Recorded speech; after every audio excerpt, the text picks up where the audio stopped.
تو میرے عزیزوں اخلاق ملتا ہے, سخاوت ملتی ہے, شرم و حیا ملتا ہے, ایک پاکیزہ زندگی کا تصور دیا جاتا ہے, ہمسایوں کے حقوق بتائے جاتے ہیں, والدین کے مقام کا بتایا جاتا ہے. تو میں کون کون سا ذکر کروں؟ آج بھی میرے آقا علیہ الصلوۃ والسلام کا یہ معجزہ جو قرآن مجید کی صورت میں ہمارے پاس موجود ہے, دنیا کا کوئی بھی ایسا مسئلہ جو ہم جس کے اندر ہم جو ہے وہ اٹک جائے تو یہ قرآن آج بھی ہمارے سامنے موجود ہے, ہم اس قرآن پاک سے مستفید ہو سکتے ہیں. میرے آقا علیہ الصلوۃ والسلام کے جب اس بابرکت کلام کو ہم سنتے ہیں, پڑھتے ہیں, تو ہمیں ایسے محسوس ہوتا ہے ہم اسی دور میں چلے گئے. ایسے لگتا ہے کہ جیسے ہماری آنکھوں کے سامنے ہمارا محبوب ہے, ایسے رب کی شان نکھر کے سامنے آتی ہے, محبوب کی شان نکھر کے سامنے آتی ہے, ہمارا دل باغ باغ ہو جاتا ہے. تو کوئی بھی آج بندہ مایوس ہے آج کے اس دور کے حالات کو دیکھ کر, تو خدا را میں اس سے ریکویسٹ کرتی ہوں کہ آؤ, آج بھی وقت ہے ہمارے پاس کہ ہم وضو کریں, ہم اپنے رب کے پاک کلام کو پڑھیں, اپنے رب کے ساتھ بات کریں, اپنے محبوب کی شان کو دیکھیں.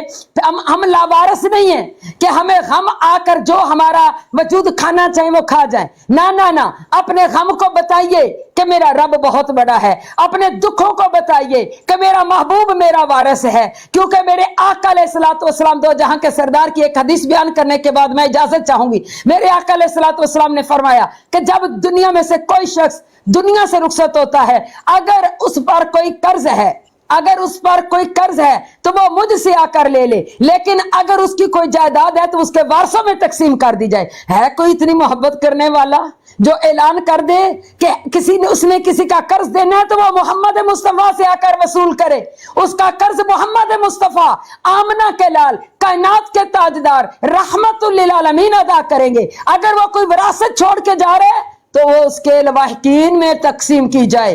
ہے کوئی اتنی محبت کرنے والا؟ ذرا سوچو میرے عزیزوں, ذرا سوچو, جس کے لیے ہم اپنا تن من دھن سب قربان کرنے کے لیے تیار ہوتے ہیں, وہ شان ہی اتنی رکھتا ہے, وہ مقام ہی اتنا رکھتا ہے. وقت کی نزاکت کو مد نظر رکھتے ہوئے میں اجازت کی طلبگار ہوں. اللہ پاک اپنے پیارے حبیب کا صدقہ کہ ہمیں اپنے پیارے محبوب صلی اللہ علیہ وآلہ وسلم کی سیرت پاک کا مطالعہ کرنے کی اور اس پر عمل کرنے کی توفیق عطا فرمائے. آمین ثم آمین. وما علیہ الا البلاغ المبین.